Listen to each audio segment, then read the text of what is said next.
welcome to day 3 here at our Desert Apologetics Conference. My name is Albert. I'm joined here with a good friend of mine now. His name is Geoff Glossop. Geoff, why don't you tell them who you are, what you do, how you got involved with apologetics? Well, thank you, Albert. My name's Geoff, and I'm retired, and I just love apologetics.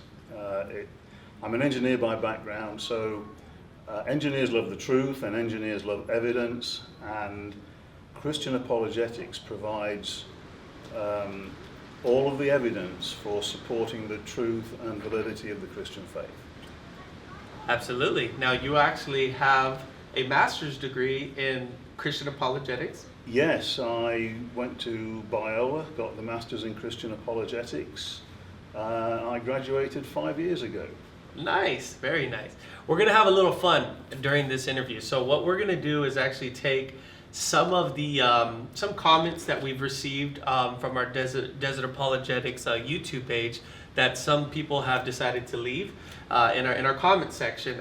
Some are pushing back, some are genuine questions. So what I want you to do, Geoff, is provide an answer to some of the objections or claims that they're making, and let's see how we do together. Sounds good? Sounds good to me. All right. So we have one gentleman who asked the question, or rather who made the statement. The Quran is the most scientifically proven holy book.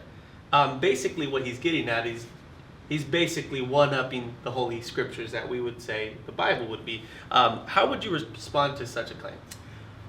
I would ask him what the scientific evidence is for the support of the Quran. The Quran it was written 700 years after Jesus lived.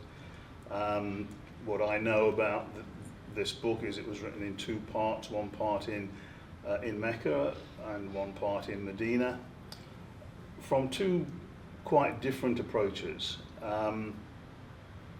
But there is an awful lot of evidence for the Bible. I find it hard to believe there is more evidence for the Quran than for the Bible, given the huge amount of archaeological evidence and historical evidence to support the Bible and the contents. Yeah, absolutely. And so we have another question, and this was a genuine question when I read it. I didn't feel that they were being snarky in any way, but the question was, and I think it's a legitimate question, and it's something we as Christians need to engage with this idea. And the question that one person had asked was, what about babies that pass away before understanding God? We as Christians would believe that we need to place saving faith in Jesus Christ in order to be reconciled to God. What about babies that have never got a chance to know God or understand God? Jesus said, "Suffer the little children to come unto me." And I think we can depend on God's perfect justice. God knows the intent of the heart, even for small babies.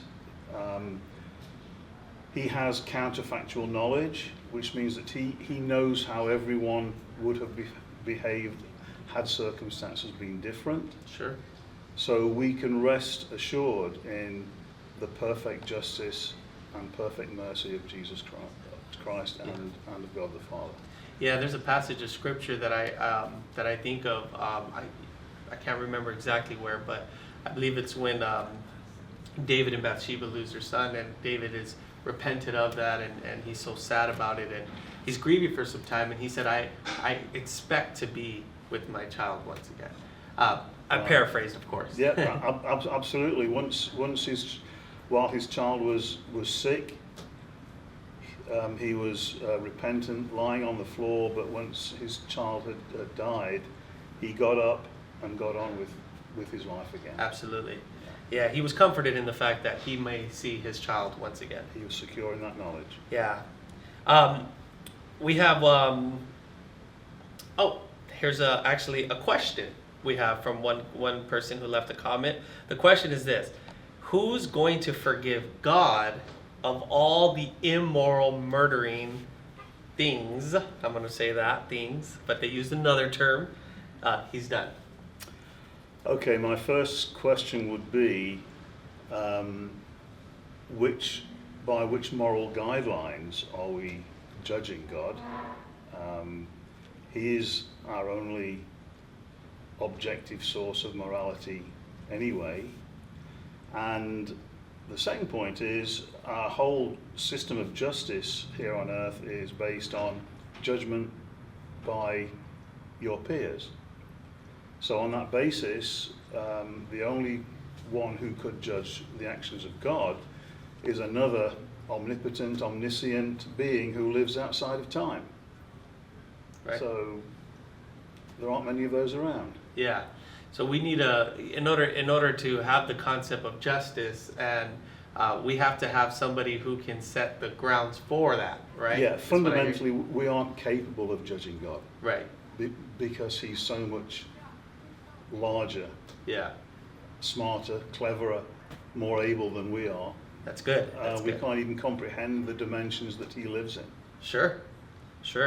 One person said, had a question. Well, he phrased it in a question. Isn't it interesting that there is no real proof, referring to Jesus, he did any of the stuff the Bible said he did?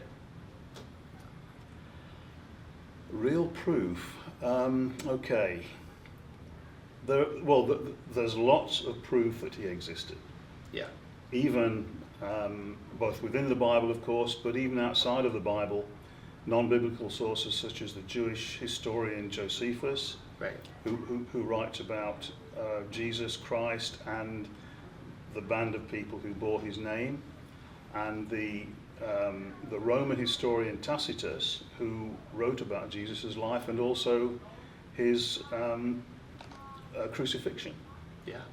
He was a Roman historian, so there's lots of proof that Jesus existed.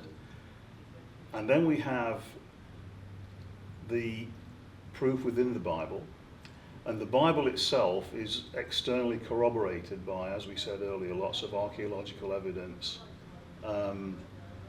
and evidence from old ancient documents now, the Dead Sea Scrolls that were discovered in 1948 and dated back to 200 years before Jesus existed, before Jesus lived.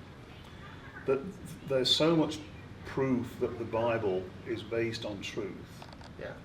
And the Bible, of course, records eyewitnesses of Jesus' life, record details of what he did. Sure. Yeah, that's really good. Geoff, as we come to a close here, I want you to share with the listeners, perhaps there's somebody who's wrestling with some questions on their faith. What advice would you give to somebody who's questioning their faith, or somebody who's interested in Christianity? How has apologetics helped you, and what advice would you give them? The advice I would give them is to study the detail of their faith. Many people who struggle with faith don't invest any time in researching it. And there are so many examples of people who've set out to prove Christianity false, such as Lee Strobel, for example, who wrote The Case for Christ, which was a book that was very helpful to me in my early stages of Christianity. He was a secular journalist, set out to prove Christianity wrong because his wife had become a Christian, and in the course of doing that he had to concede that it was all true, and became a Christian author. So my advice is to study the faith, to talk to people, ask questions about the doubts you have. Yeah. And every bit of time that you invest in studying your faith will be repaid many, many times. Sure. In terms of your growth and the security that you will then have in the knowledge of your faith. Yeah. During our Q&A sessions here at Desert Apologetics Conference, Geoff had asked some really good questions, and we knew that he really had a mind for it. We later discovered that he had a master's degree in Christian apologetics, and we felt the need to pull Geoff and use him. So we want to thank you for your time, and thank you for coming to our conference here, Geoff. You're very welcome. Is there any way that perhaps somebody who's enjoyed this content can reach you? Is there a ministry you have, per se? I attend Crossing Church in Escondido, and I have a blog which is engineerfindsfaith.com. So I try to give commentary on practical issues of the Christian faith. Sure, that's good.